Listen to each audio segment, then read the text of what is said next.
I'm gonna be high as a fucking man. And now, the stationary astronaut. Mr. Grey Duck, how are you? Let me check. No, we're good. Oh, we're good? We're golden, pony All boy. right. How you doing? Kind of like your locks. You like them? Yeah, dude. Would you say golden more than like a, I don't know, bronze?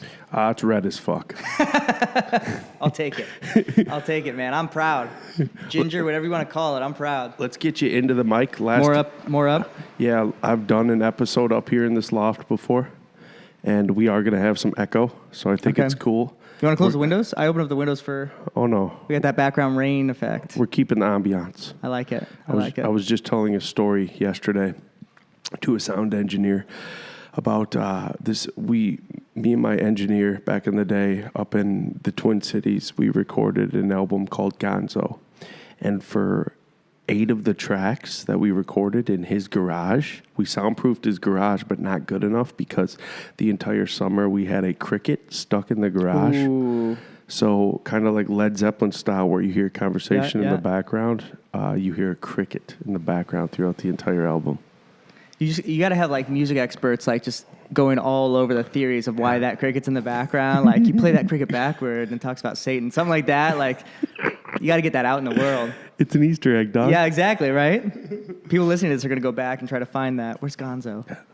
Hey, so I am very intrigued with what you're doing. Yeah, man. Okay, you have created an indie movie theater. Mm-hmm. Now, this is something where I've always looked up to indie movie theaters because they're playing the kind of flicks I like to tap into by the directors that I'm very intrigued by because they are the Stanley Kubricks of the world. Yeah. Dropping deep subliminal hints within their film. They got their own crickets. Yes. Now, have you always been intrigued by indie films? Have you also been like a Marvel action hero type movie fan? Yeah, like I always like to say that I'm just a huge fan of film and movies as a whole. Like you're right, indie film, like I can talk all day about the Paul Schraders and like Sean Bakers, and I love talking about those filmmakers, but like I'm a huge Marvel nerd too, and I love Lord of the Rings. Like big studio movies, if they're done well, I think are also, artistic in their own right as well. Like growing up, I was a kid, like my first great love was Lion King. Like my mom still to this day has probably watched that movie more than any movie in the world just because of me. But I remember distinctly in 5th grade, I think that's when Lord of the Rings, the first one came out, the extended editions came out, and that DVD has like 8 hours of like just how they made this movie, from concept to script writing to pre-production to the models they made to the writing to the direction to the actual filming to the edit. Like it goes through it 8 hours. And I remember as a 5th grader watching that, and that's when I fell in love not just with film but filmmaking. And when you make that leap is when you start going into a lot of these indie films and appreciating more, where maybe before as a 5th grader I was bored by it. Now I'm seeing what they're doing. So it's a long answer to your question, but I love all film. I can talk to you about Infinity War and how my theories on what's going to happen with Thanos, and I can talk to you about First Reformed that just came out, very thought-provoking piece, and how it talks about faith and this tension between even shown in the shots and the light. Like all that stuff I like talking about, and that's what we want Grey Duck to be, more than just film nerds talking about French existentialism, more than just nerds talking about Marvel. We want those two groups to come together with their common love of film as a whole, as well as obviously enjoy all those things.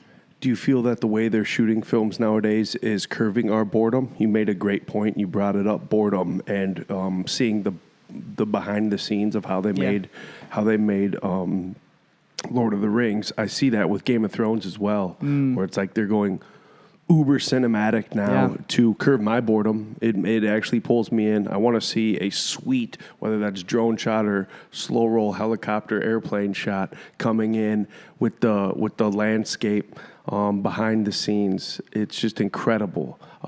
You hear the stories about these actors on Lord of the Rings, basically living in New Zealand. Yeah, they're going hard in the paint for years. And it was a time dedication. It became, in a nutshell, their lifestyle to film these movies.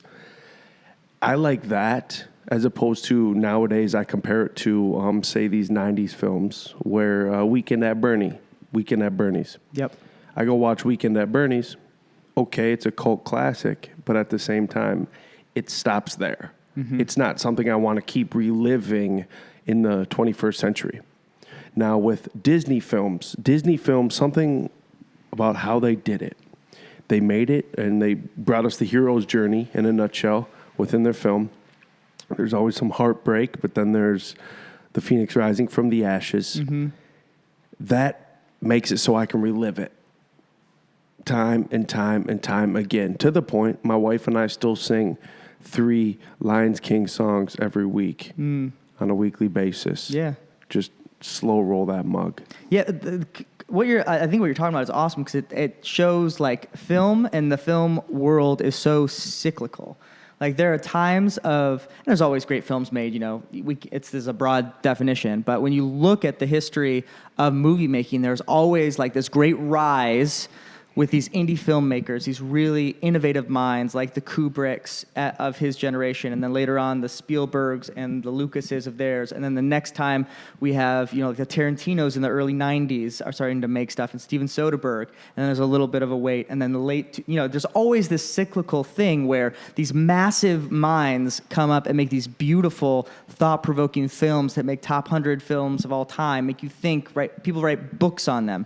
And then what happens is the studio system, right, the corporation, starts to get a hold of that, and they slowly sort of water it down.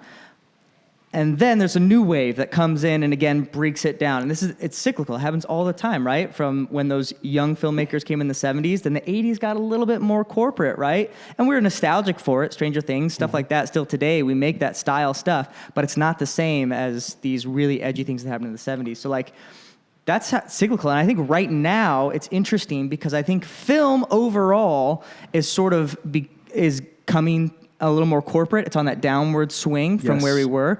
But the interesting thing is that television is the opposite, which is what you mentioned, right? Game of Thrones, like, opened the floodgates. Well, Game of Thrones and Breaking Bad, this 1-2 punch and Mad Men, just, like, opened the door for these cinematic, long-term, thoughtful pieces on television, and now it's blown up. Even the major studios, like CBS, NBC, are getting, like, This Is Us, and, like, they're buying into this new wave of, like, cinema and TV don't have to be these separate mediums where we stick by the rules anymore. So it's this really weird, interesting, I mean, the Emmys, as we're sitting here recording, the Emmys were last night, right?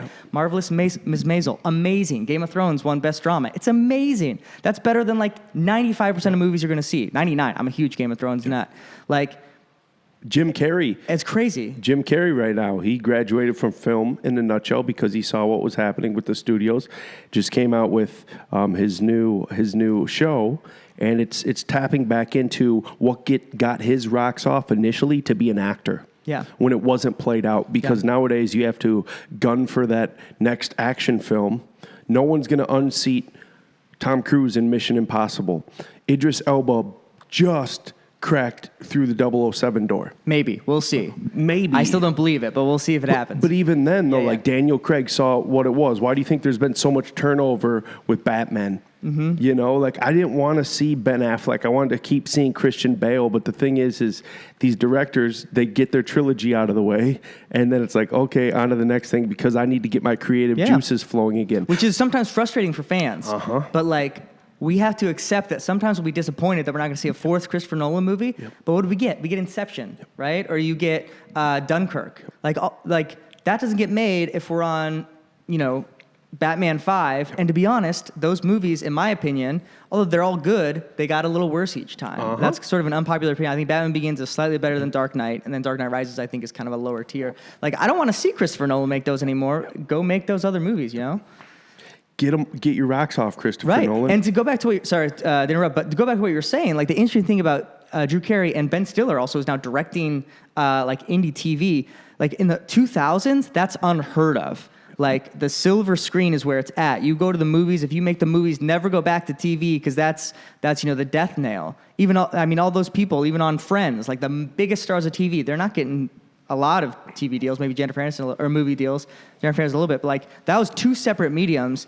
Now it's not. You see great actors going back and forth between these different roles in TV and film, and it's a cool thing to see because honestly, as far as storytelling, TV has a lot more possibility. You got a lot more time. You got a lot more hours to tell your story than 1.5 to 2. We got to see it with Matthew McConaughey and Woody Harrelson in what was that? Yeah, It was True Detective. True Detective HBO again. Yeah, they were dipping their toes and then going back out, not graduating from film, but dipping their toes, and it was long form. It was beautiful. Yeah. Now I want to stay in this vein, talking about directors that are going to get us out of these dark ages, these big studio dark ages. Jordan Peele.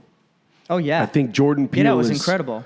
He is with his storytelling and how it's he's able to tap into the main vein, which is big studios, all the while staying with an indie point of view, a unique point of view, bringing in the subliminals. I love it. I think Jordan Peele is kind of the next one. I think he is the guy who's come on, man. He's got a television show on Comedy Central where they do shorts. Yeah, I remember watching those shorts in college, man, and Peele, they're just hilarious, right? You watch him, Key and Peele, but now it's crazy that you're right, one of those indie, everyone wants to work with him, and right now he's really spreading himself thin, so I'm a little nervous because he's got 10,000 projects on, but I want to see them all. And the cool thing, I mean, there's a podcast, a lot of people can't see me, I'm very much a white male, Jordan Peele has a perspective I don't have, and I get to see that now in film.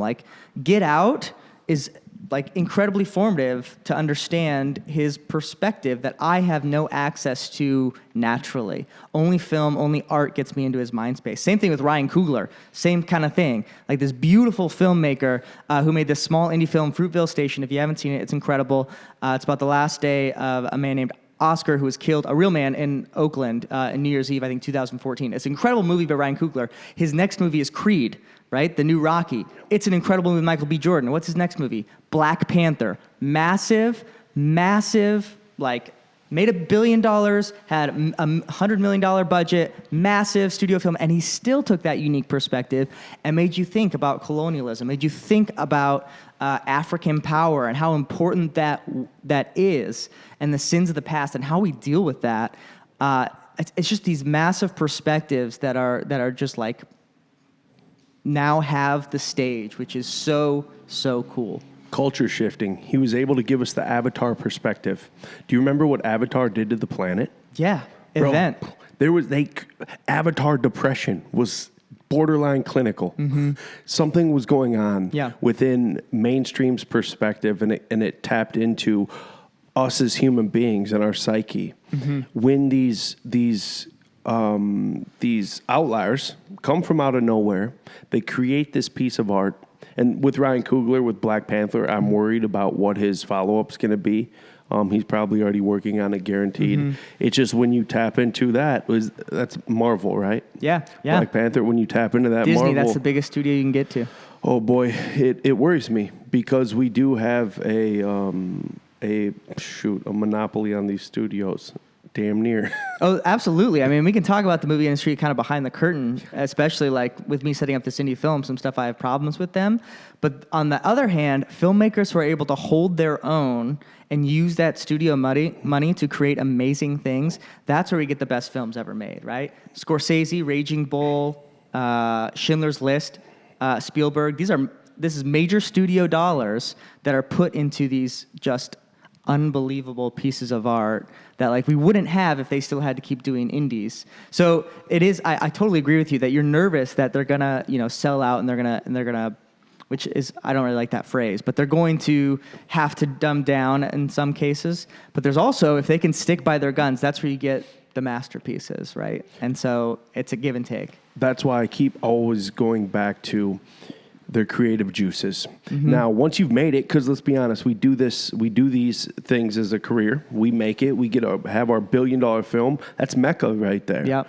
Now, who are they as a human being? That's why I like what Jim Carrey has been doing, where he's tapping back into his creative juices. He's become a vessel for this thing all creative people are tapped into, whether you're an artist, director, whatever that may be. There is something greater at work. So with the I worry about the Quentin Tarantino's because he went to Netflix, okay, but he just kind of did the Adam Sandler thing where he gets paid for 4 films or 3 films, whatever that may be, pumps them out, and it's like, okay, I didn't get to see the Pulp Fiction out of you. Yeah. You get my drift? And that's what I worry about. Tarantino would be interesting to maybe prod you a little bit on that because I know a lot of people don't like his newer stuff. I'm actually a huge fan of Hateful Eight, his new movie, which I know that's sort of a maybe we don't want to get into that, but like I know some people didn't like that. I was very intrigued by Tarantino, but I'm sort of a fanboy in that way. But I get what you're saying, that you are always nervous about how far these things can go, and are they going to be able to attack the ideas they want? Or are they going to attack the ideas that the people around them are saying, yeah, go with that one? And sometimes those executives, they're just looking at spreadsheets. They're not the artists. And they're necessary, but they're not always helpful. If say Quentin Tarantino's name is attached to a film, Hateful Eight, I watch it. Yeah. I might even watch it a time and a half. But will I be watching it again in 20 years? That's what I focus on nowadays. I would much rather you pull an Eminem, release one album every 4 years, even though he just released 2 this year, but one every 4 or 5 years. He had a lot built up at that point. Yes, he did. Shout out to the beef. Have you seen his new look, by the way? Like those couple of pictures came out. It was a very weird Eminem. He had like this, I don't know how to describe it except like middle-aged white man, like hat and like this beard. It looked like I did not recognize. Anyway, sorry, keep going. I want to see my favorites tap back into greatness, not go the cliche route. Dave Chappelle killed it with his comedy specials, but Dave Chappelle's a content machine.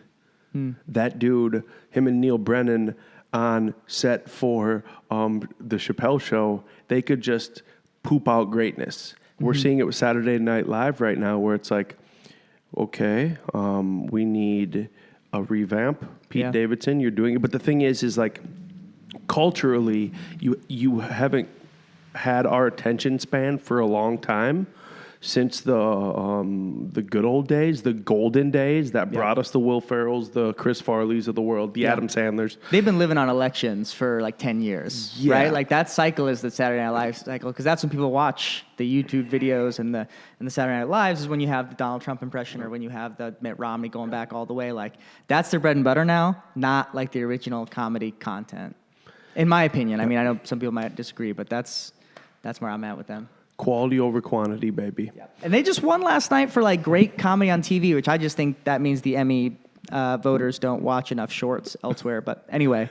Straight up. There's so much stuff on the internet. So much stuff. You know how I knew Donald Trump was going to win? Alec Baldwin signed a 2 or 3 year deal with Saturday Night Live to do the Donald Trump. When he signed that while the elections were still going on, that's where I knew Donald Trump was going to win. Where, okay, we see where the sway is. Something's going on here. Because Donald Trump was going to fade. He was just going to be what he is. Every one of his tweets is like, we talk about it for a week. Yep. Every single one of them. And it's almost gotten so predictable now with what you're going to see in a Marvel film, just the ebbs and flows of the film itself. Yep. It's gotten so predictable. Why I like a Jordan Peele is because he comes out of left field. He throws twists.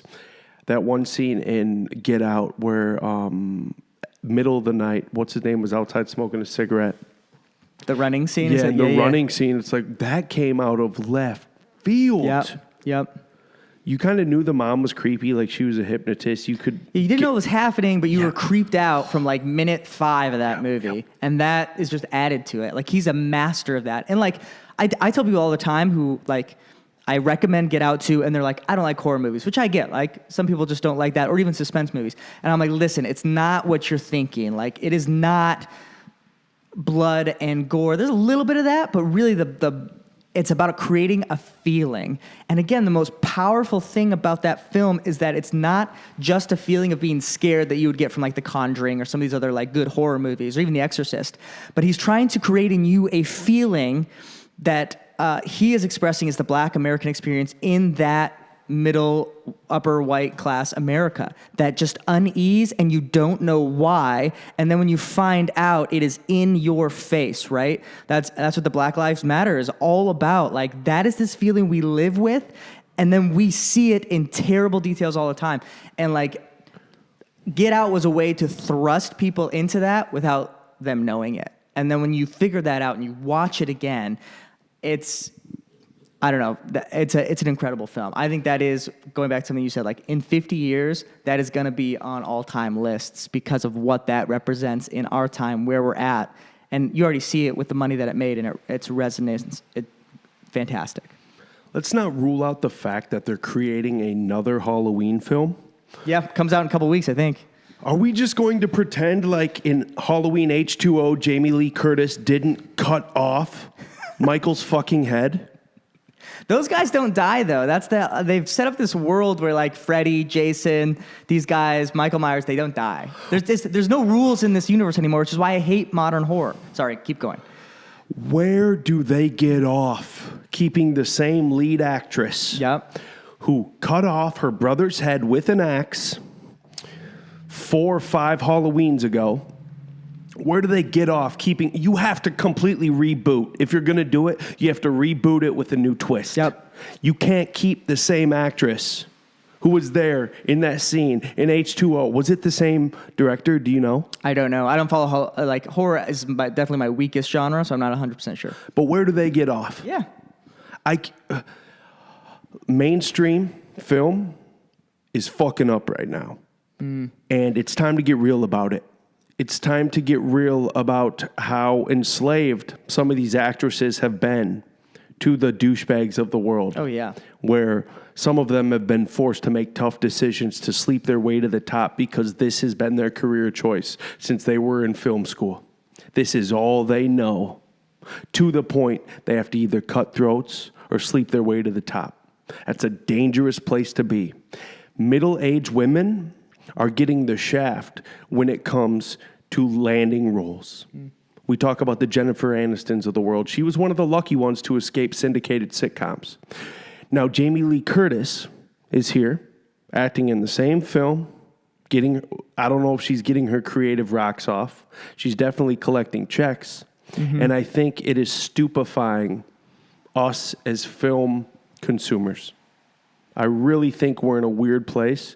We've been talking about it, but something has to be done. We almost need to, and I hate to say boycott the big theaters, but Netflix is making movie theaters irrelevant already, unless you do something different. That's where the indie film scene comes into play. And it's almost like a blank canvas where you can do what you want. You aren't enslaved to the box office, per se. Yeah. I'll go off something you said there and get back, I think, to your main question about, because this is a question I get all the time, starting an indie film in the age of Netflix. Like, what are you doing? Because if we talk about, a wide range shot of the movie industry, like, yeah, things are not as they were 10, 20, definitely not 40 years ago. But I think when you look at those numbers, you're looking at corporations who aren't changing. And if you look at corporations that are changing, that are recognizing, the times that we live in, they're exploding. Things like Alamo Drafthouse, if people know that name. They are a theater who understand that live cinema can never be replaced, but it definitely has to change and grow. And that cinema is always best experienced at the best quality sound, best quality light and picture and atmosphere, and people are always going to want that. And aside from that, the community aspect of seeing a film is undeniable. Name me a person who watches a movie that is fantastic, that really affects them, they turn it off and they just go to bed without saying a word to another human, or at least making a mental note to talk to another human, right? Everyone does that. The first thought after you see a good movie is, I need to talk about this with somebody. Even if it's not like in your mind, like that's the sentence you think, you talk to your wife, or you talk to your friend, or you make a mental note, tomorrow I'm talking to Fred about this because he talked last week about X, whatever. Like, you recommend, you want to know. Community is part of film and art, and it's always going to be.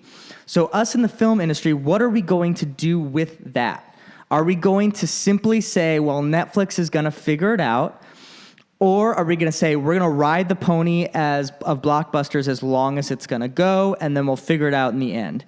And I'm hoping, my end of the take, Grey Duck Theater, what we're doing here in Rochester is saying what we need to do is focus more on the stuff that we have that Netflix can't give, rather than focus on the stuff that Netflix can, right? AMC, the Cinemarks of the world, again, I don't want to speak ill of them, whatever, they're doing their thing. But they're focused right now on having scarcity of content, right? That we have the Marvel film 6 months before you can see it on Netflix or before you can rent it digitally. That's what they're focused on, scarcity. We don't want to focus on that because I think that's going to go away. We already see it shrinking, right? I think like a movie like Rampage, like The Rock's big blockbuster this summer was on digital within 6 weeks. So that is getting skinnier and skinnier, and with Netflix making more content itself, it's going to get down to almost nothing. So I think that's not what we can focus on. What we focus on is what they can't give. Netflix can't provide community for somebody. It can't provide locality because its purpose is the opposite.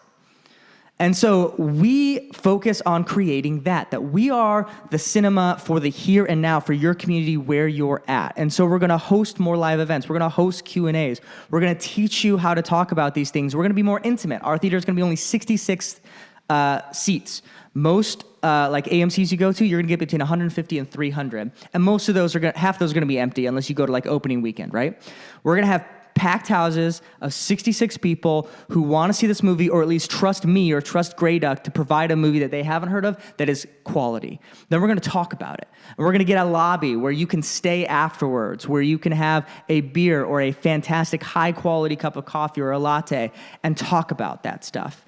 You can talk to me. I'll be here basically every night, knowing these films inside out and talking about it. We're going to bring in nonprofits to connect the message of movies to where you're at. We're going to show a Get Out, but we're not just going to leave you with trying to piece that out. We're going to host an event where Justice for Rochester is going to come in and talk about what that actually means here in this geographic place where you're at. And Netflix isn't going to give that to you. I'm not an enemy of Netflix. In fact, what they have done is incredible. The voice that they have given to people is incredible. Love them. But we have what they don't have, which is community and locality. I'm glad you said that because Netflix, just like in Amazon, they fill a role. Yeah. And what you're doing is you are filling a big hole. Yeah. With an important role. And I think you are allowing these movies, these films, and the motives behind them and the message behind them to live on. Mm-hmm. That's something that an AMC, unfortunately, they fill a role as well. Yeah. They cannot fill that void. No. And I like that because it does bring on the social. Model? The studios are going to advertise on TV, on the NBA Finals, whatever. You're going to see and hear about the Marvel movies from the studio, so we don't have to do that. AMC doesn't really advertise aside from showtimes and stuff. You're going to come to our theater because you want to see that, something we didn't make, something we didn't touch. You're going to want to see it because we're just paying the studios for it. You're going to pay a ticket. You're going to go. You're going to buy popcorn for $14 and soda for $8. Ridiculous prices, because that's where they make their money, the biggest profit margin.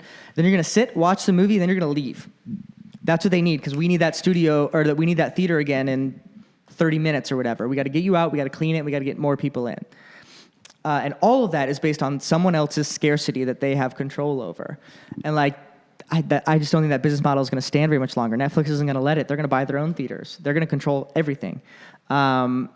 But what they cannot do is create that community and educate. That's not what they want to do. And so that's what we're bringing that is, I think, totally different. And we have to convince people of that. We have to convince people that they don't want to just go and sit and leave and have conversations in the back seat of their car. That's never where you want to be. We have to bring them in, show them. We have to be quality with our sound, with our picture, with our conversation, with our planning. All of that's got to be on point, which I think it is, and I think it will be, obviously. And once people come and experience it, I think they're going to want it more. And I think that we're going to find people actually Netflixing more the Black Panthers of the world because they want to come to Grey Duck and see First Reformed. Or if they don't even know the film, they want to come and see what we have for that experience. What do you think virtual reality and augmented reality is going to do to the moviegoer's experience? I actually think this is a little counter, I think, where you want me to go with this. I don't think it's going to stick. I think 3D technology in film, I think, is a good sort of case study in that while those are both valid art forms, I don't think they should be mixed. Now, that's not to say there's not going to be like 3D entertainment, like or whatever, or virtual reality entertainment. Absolutely, there will be. But in my view, I think the future of that is much more in gamings or immersive sort of like personal experiences, more so than artistic experiences. Because you don't want to take artistic experiences out of the hand of the artist. And I think that's what virtual reality does. You are in the place of like looking around or experiencing something, which in itself is its own like really cool experience. I'm not downgrading that. But when you see a film, you are in someone else's hands. Or as Roger Ebert would say, you're being put in someone else's shoes and forced to walk in them. That's the point of film. And so if you have too much control over that, you water down the profit or you change what you're supposed to get out of it. And I think it's important for artists to have that. Like when I look at the Mona Lisa, I don't want to look at it through my cell phone and then, like turn around and see, the whatever's going on the right. The beauty of things like the Mona Lisa or paintings, you're forced to look at that one landscape and analyze it. And obviously, it's best done with an expert who can analyze it and help you with it. But that is the beauty of those art forms. And they stand on their own, even though now we have films that are a different art form, right? I don't think that devalues painting or sculptures. I think it's different. I think virtual reality is going to be the same way. Yeah, I think I'm in the same camp. I wasn't really expecting a specific form of answer or angle. I do feel the same way. Even with the 360 cam that we have on our phones right now, and when people give that to you and say they are in the museum that has the Mona Lisa in it, I'm not getting as much out of it. I am a museum goer. Every big city I go to, I make sure I hit up the museum because I like to be there. I like to have the smell of the room. Yeah. I like to have a family next to me that doesn't speak English that is analyzing this piece of art possibly in a different way. I like that full gamut of an experience, and I think that's always going to be a hurdle for virtual reality when it comes to how we consume product. I like to be able to converse with people. Dane Cook has a great joke about previews. Previews are the best. When you actually go to the film and you get a badass preview. Yep. That's where you look at your date and you're sucking on your soda and you say, or if you see just a cliche, corny-ass Marvel movie that you don't want to see and you look over, nah, we're not going to be attending that because it didn't draw you in. Yep. What are you going to be doing for previews with your indie films? So we'll do a mixture of things. Okay. Because I want to mix it up a little bit. We're obviously going to have some previews because a lot of the films we're going to have in here, I shouldn't say a lot, because our programming is going to be very mixed as far as like major indie releases as well as some more obscure stuff. So we want to definitely give the light of day to the obscure stuff because people aren't going to know about it any other way. So we want to show them that obviously as well. Previewing Sundance.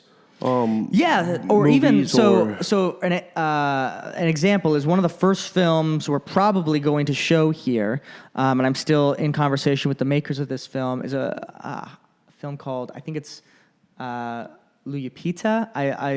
It's an African pronunciation, so I sort of butchered that, but it's an amazing half documentary, half animation film where the first half they interview children from Africa who've gone through like incredibly terrible things, child slavery and soldiery, and like the HIV/AIDS epidemic, and their parents, all this terrible stuff. And the second half of the film, I don't know if it's broken up into halves, but they changed things where it's an animation film that is this folklore tale based on those children's experiences. experiences.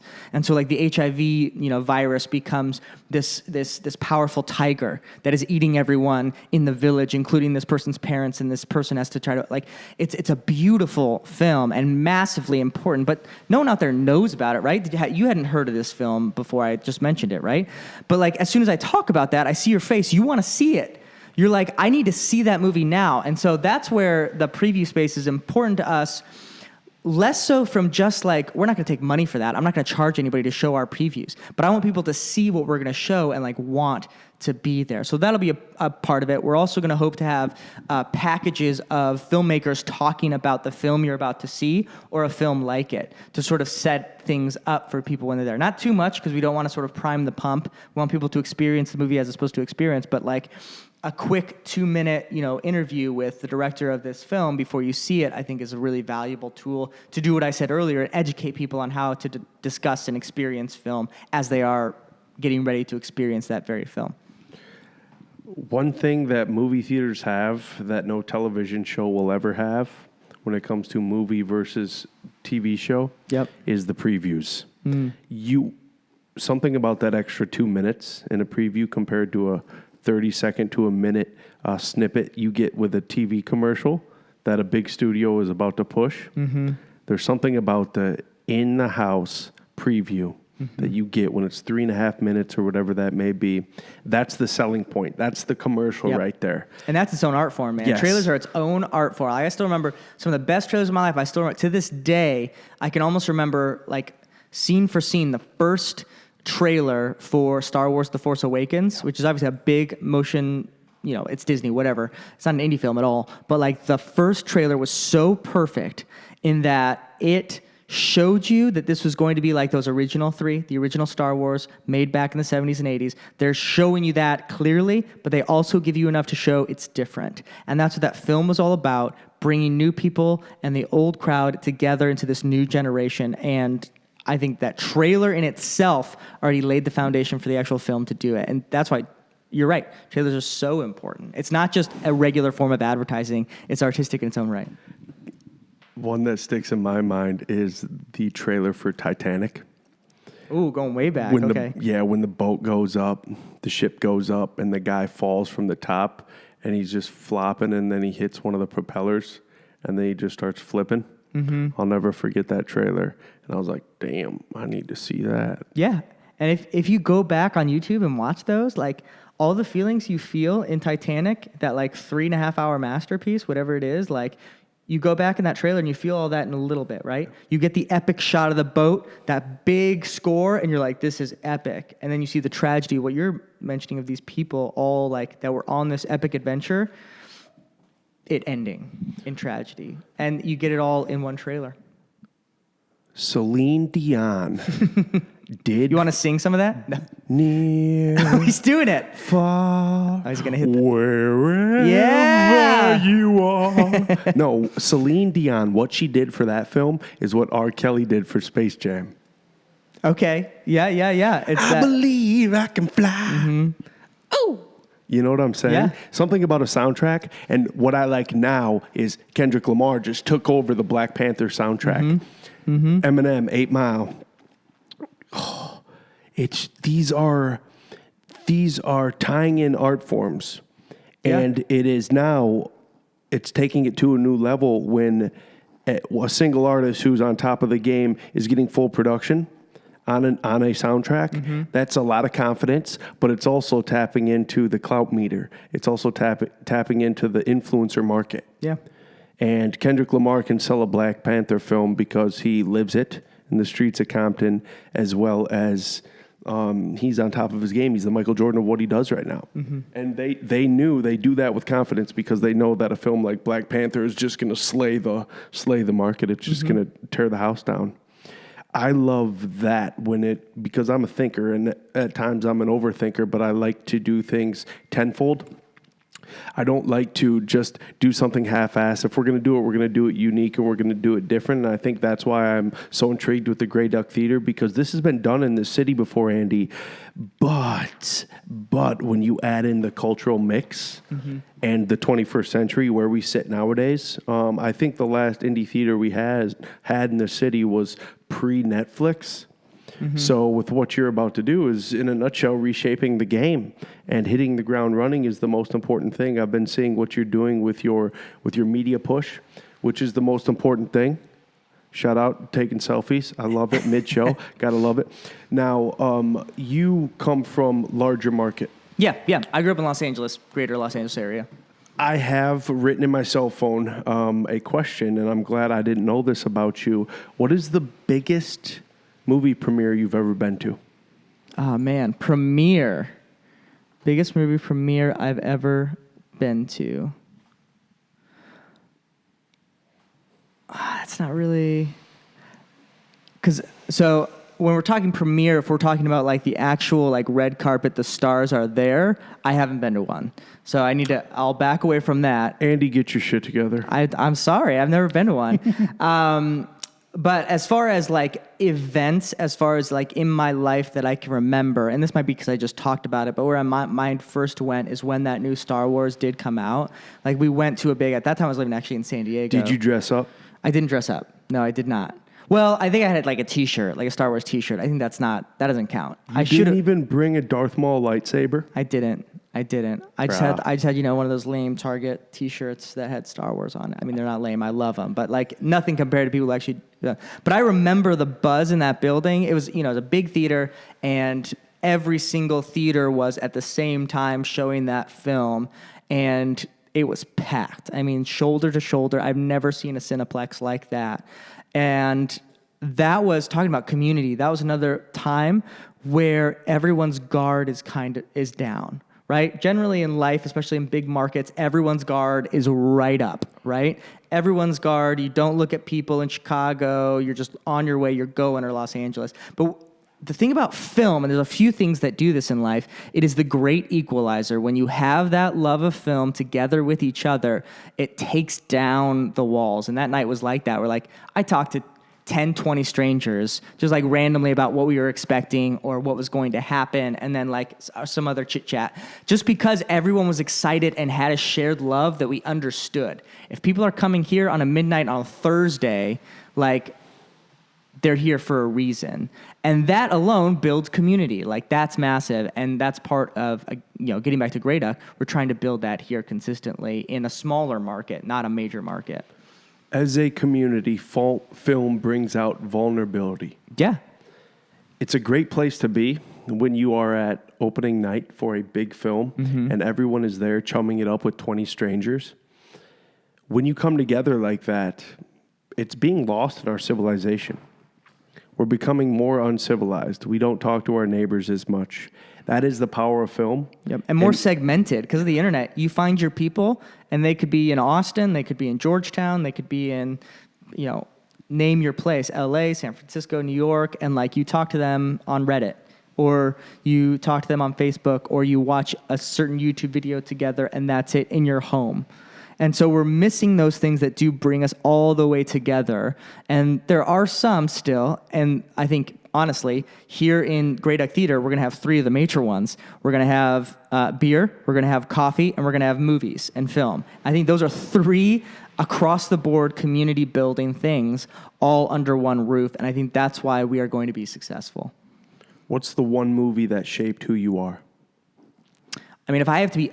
This is not as sexy an answer, but I would have to say it would be, and I actually already mentioned them, so it's clear. Lion King, when I was a kid, and I think that sense of sort of adventure and justice that film gives, and learning how to grow up, and the weight of growing up. I mean, I don't think I got all that when I was 5, but I think the lessons from that really impacted me later on. And then absolutely has to be Lord of the Rings and the fight for what you believe. I mean, I cannot tell you how many times I've seen those movies, and those are long movies, and I'm talking extended editions. I've seen them with commentary. Like I mentioned, I've seen the specials, all this stuff. And it's not just because it's a good story. It's because that story touches down in the real world in so many ways. And the fight against darkness. And there's a great quote by Gandalf in the third Return of the King. I can't remember if this is actually in the movie or the book. They sort of run together now at this point for me. But he says it's not the these massive heroic deeds that keeps the darkness at bay, but it is those small acts of kindness that continually keeps that darkness at bay. And he's talking, I think, to Pippin at that point. In the film, there's this long dialogue about how death isn't the end, it's just another beginning. And it's all sort of wrapped up in this positivity, this energy, this, if we're going with the Gary Vee terminology, empathy that pushes the world in a positive direction. And so that Lord of the Rings really sort of hammered that into me from an early age. And those were massively important to me and my love of film, but generally just in life as well. Has anyone ever told you that you look like you could have been an actor in The Lord of the Rings? No, but I'll take it.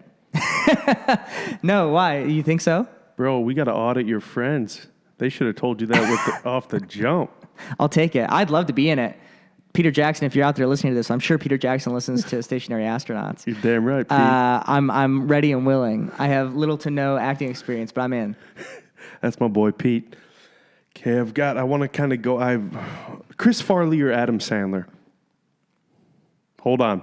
I got to get this one. Are you gonna record this? Chris Farley or Adam Sandler? I think this is generational. I'll say that, but for me, it's Adam Sandler. So I was born in '91, so I'm a younger crowd, and so for me, Adam Sandler, Waterboy, like those films are the ones that like. Waterboy. That like those cracked me up, and so like for me, that's the most impactful. In fact, honestly, if I'm being honest, it's probably Will Ferrell above either of those, which I know might be like cardinal sin to some people, but it's specifically Anchorman. Like that was the comedy that I watched more than any other. Like had me rolling on the floor, and he had a series of films from Step Brothers to that, even to like his family stuff and like Elf or even Stranger Than Fiction, his more serious stuff. Like that to me was sort of the iconic comedian as I grew up and the guy that I laughed at most. And not to say I don't like those other guys, but for me that's the top.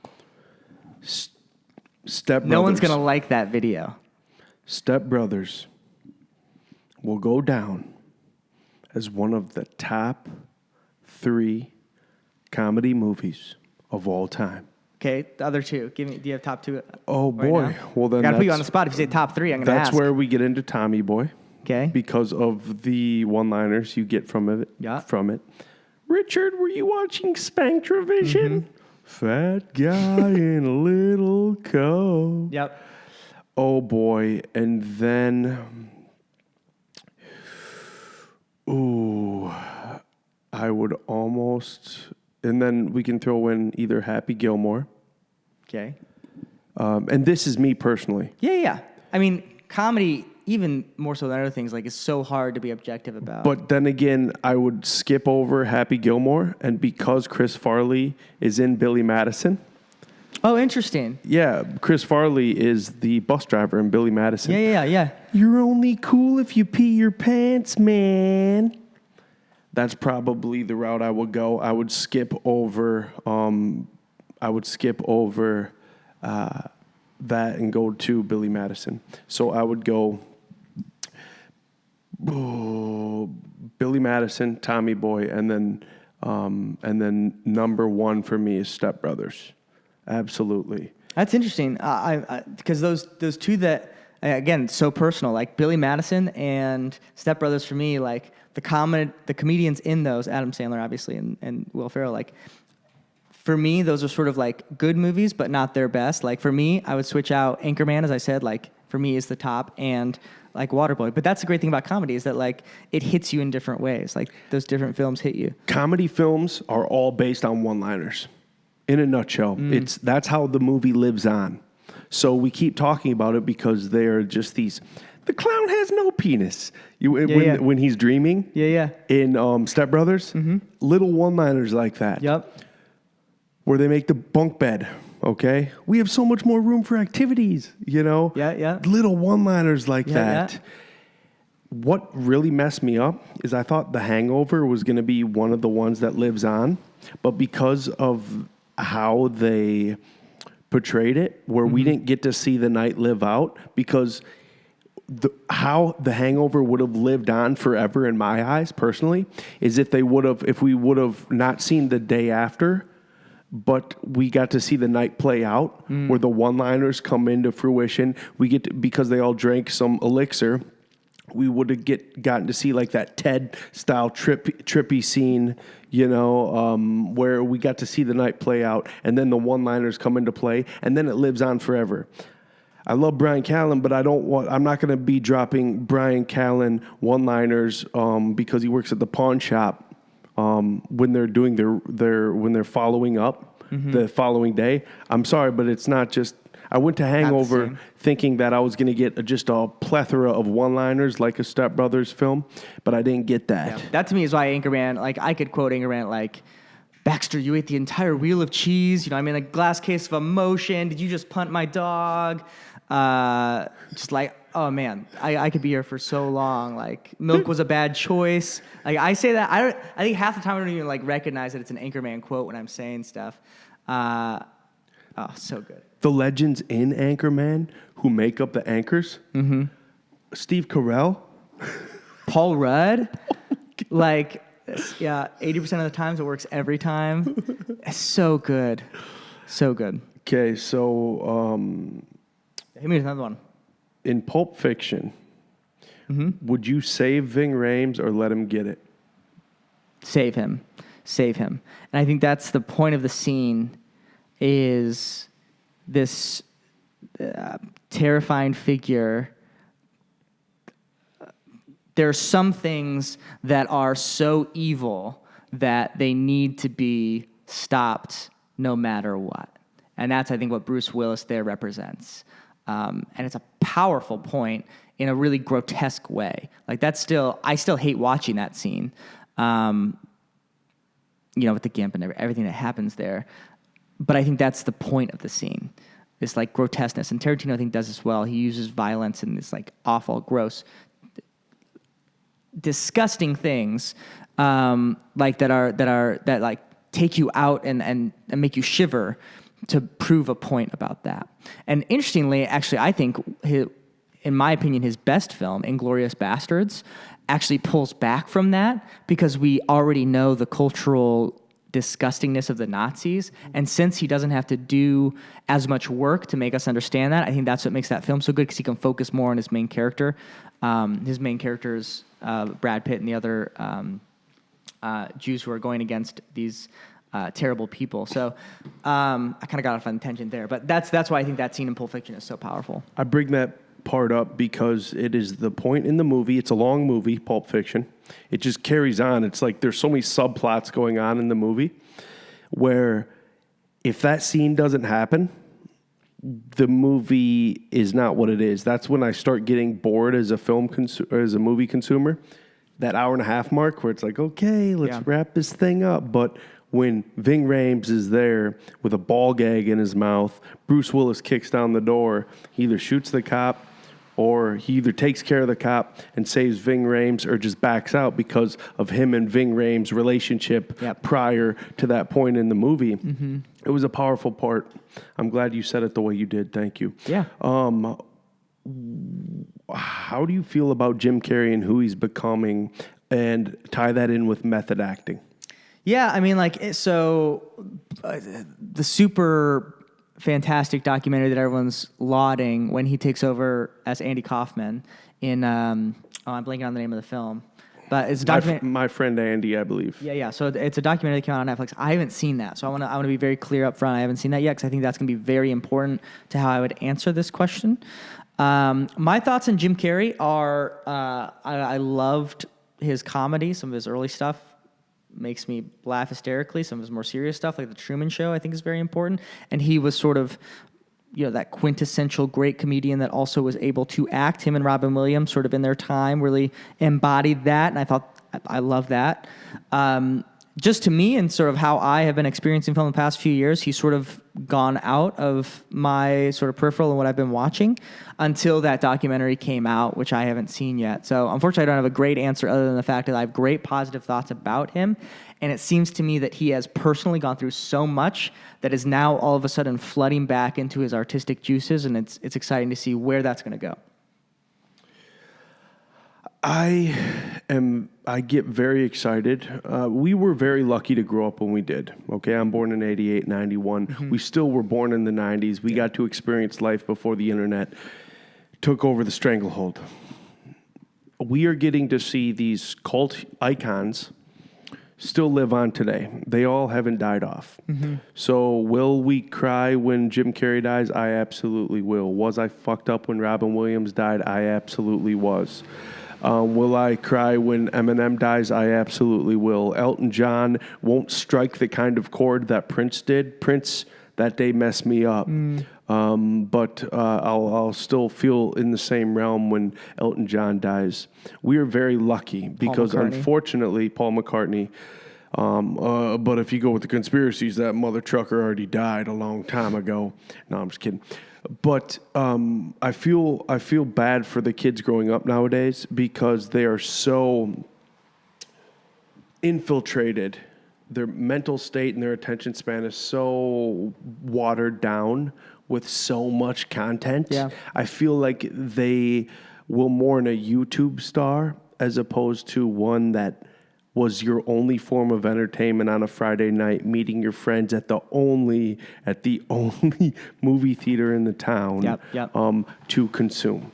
Yeah, it's going to be interesting because we don't know. The YouTube is so relatively new, obviously. We don't know how long that's going to last in the nostalgia memory.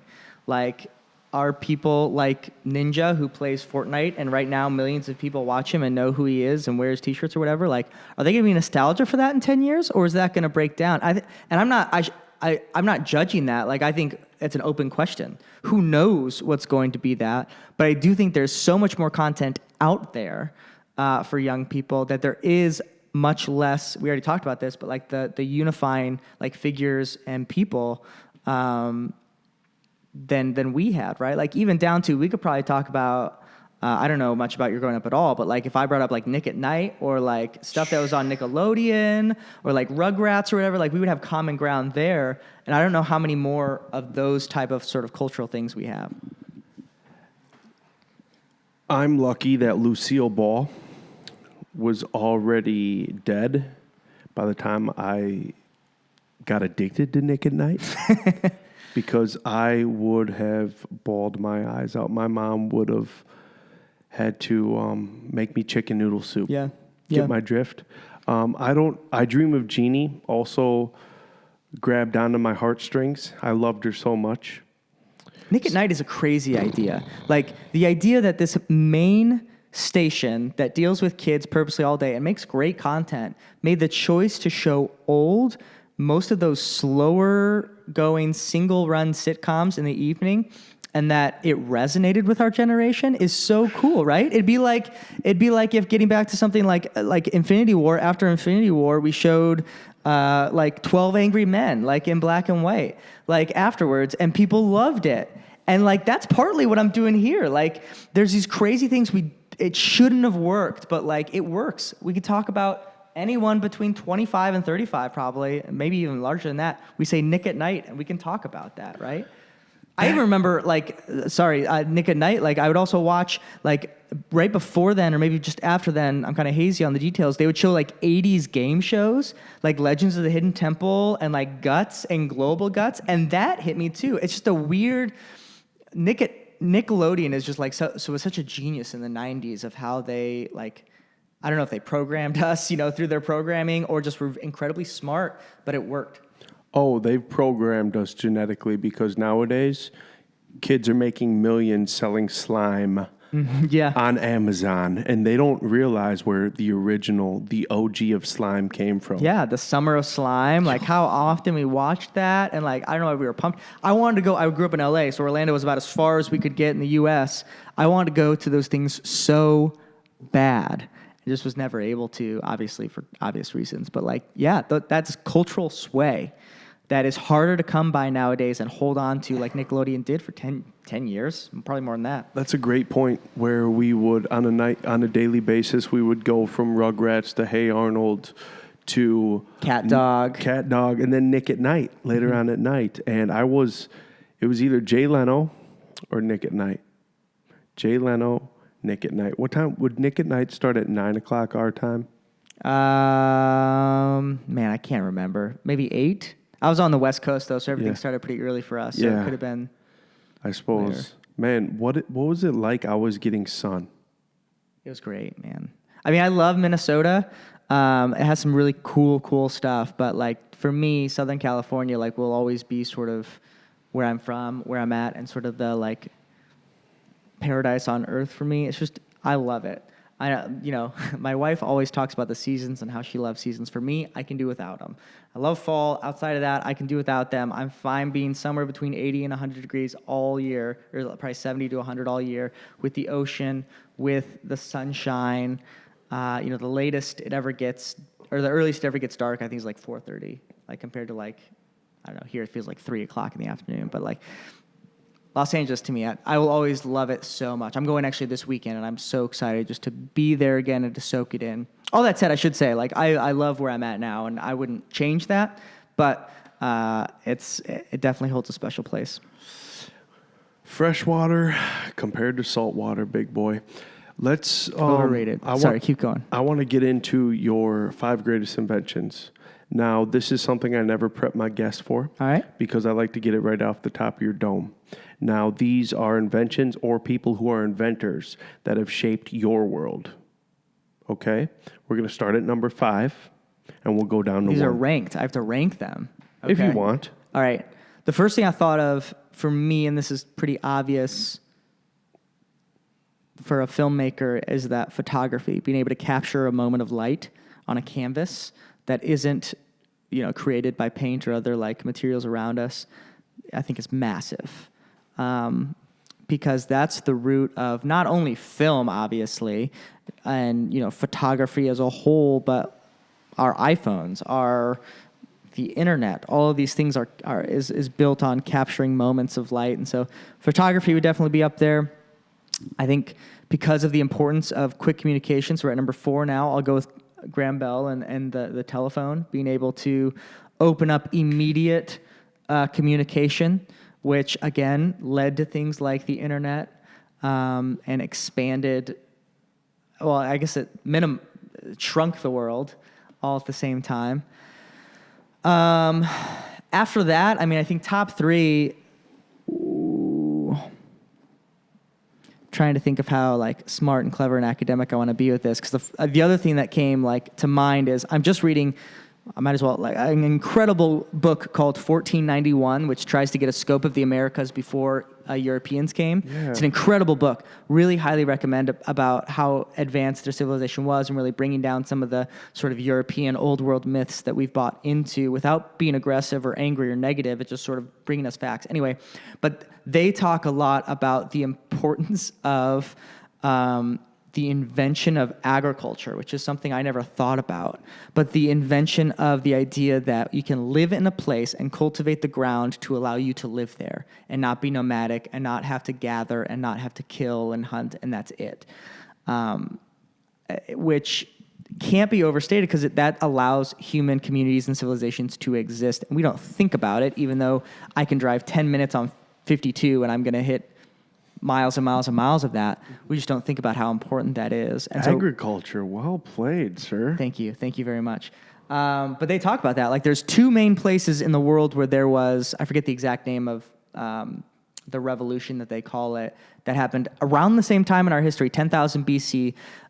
One was in Mesopotamia, obviously the cradle of life that we always were taught and learned. But the other one is in South America. They figured it out at around the same time.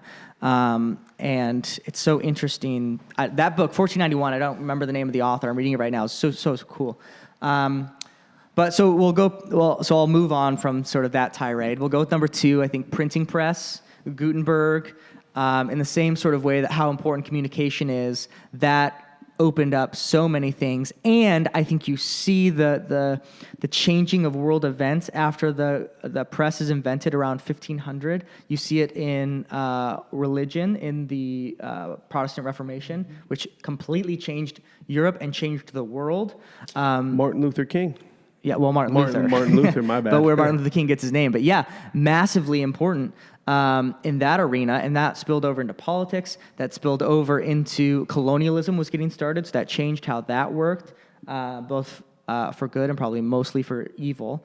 So I don't think that can be understated, and that brought about newspapers and the spread of informations, which led to the revolutions in France, which led to democracy, the education of common people. Like, there's so much we could say about that is so important. So The pigeons needed something to carry. exactly. And if it can be made that much quicker, that spreads things. And that comes all the way down to humans' fascination with getting things as fast as possible to Twitter today, right? Like, I can open up my iPhone right here on my hand, and there's going to be some message or email or piece of news or something that someone said that totally changed.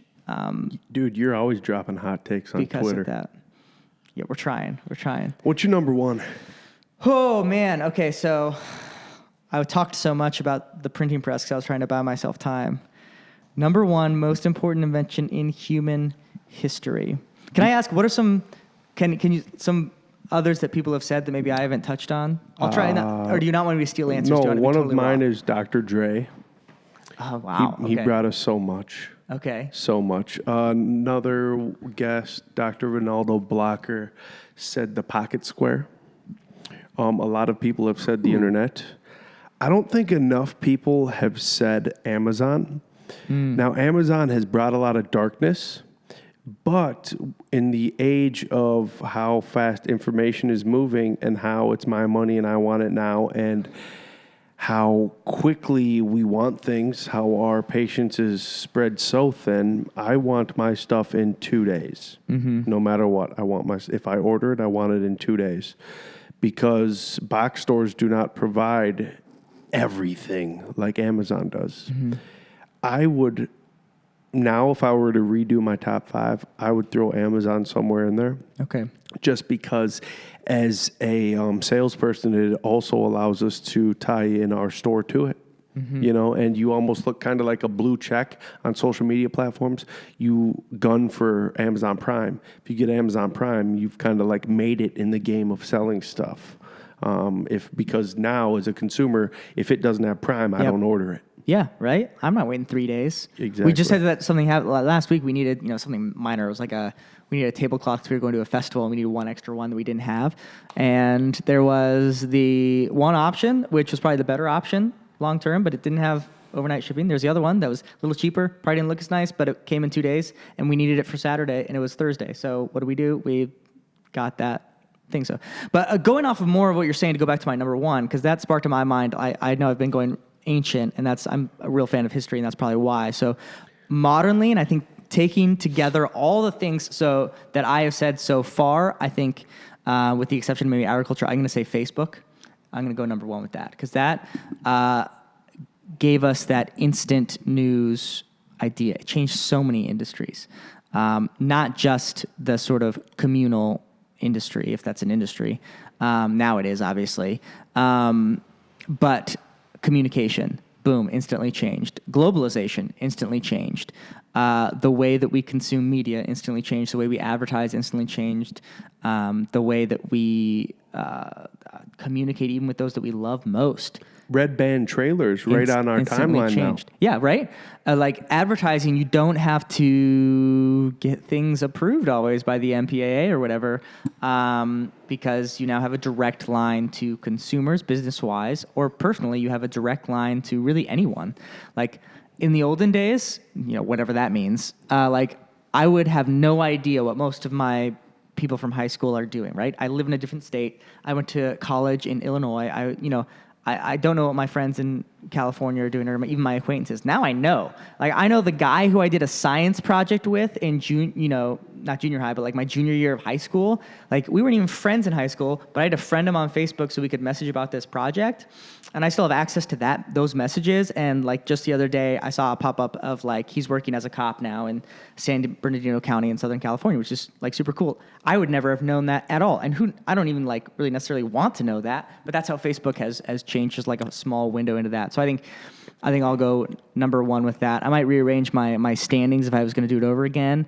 But I think that's so important. And as a film guy, that produced what I think is potentially the best film in the 2000s so far, The Social Network, because of all those various reasons. So That film, we got to see how cutthroat the game is. Yeah. Mark Zuckerberg, Jeff Bezos, Elon Musk, they will go down. I think Mark Zuckerberg is not supplanting an Oprah Winfrey, but I think He doesn't have the personality for he it. doesn't have the personality, but he's getting into the conversation when it comes to how influential he was and is. Yep. Because Facebook has connected us to everybody's grandma. You know, we're uber connected. Yeah. And it brought us together. So with that being said, Andy, Grey Duck Theater, Yeah. do we have an opening date? We don't have an opening date yet. As we sit here now, there's a giant hole in our cinema, literally, because we're putting in new flooring, new concrete. All of our stuff is into the city, our permits, everything like that. We're awaiting final approval. The city and our discussions with them have been very excited, very positive. So we're very optimistic we can get everything done here and hopefully open in November. I can't get more specific than that. We're definitely, as far as in our power, going to open before Christmas, and we're really shooting for early November. Let's go, baby. Yeah, Hey, it's going to be beautiful. Check us out, greyducktheater.com, and our Indiegogo campaign is running right now. There's some awesome stuff. So if you listen to now, you like anything I said, go to Indiegogo. That's going to be awesome and super helpful. tap in, you guys. We love you. Thanks for joining the Stationary Astronauts, Andy. No problem.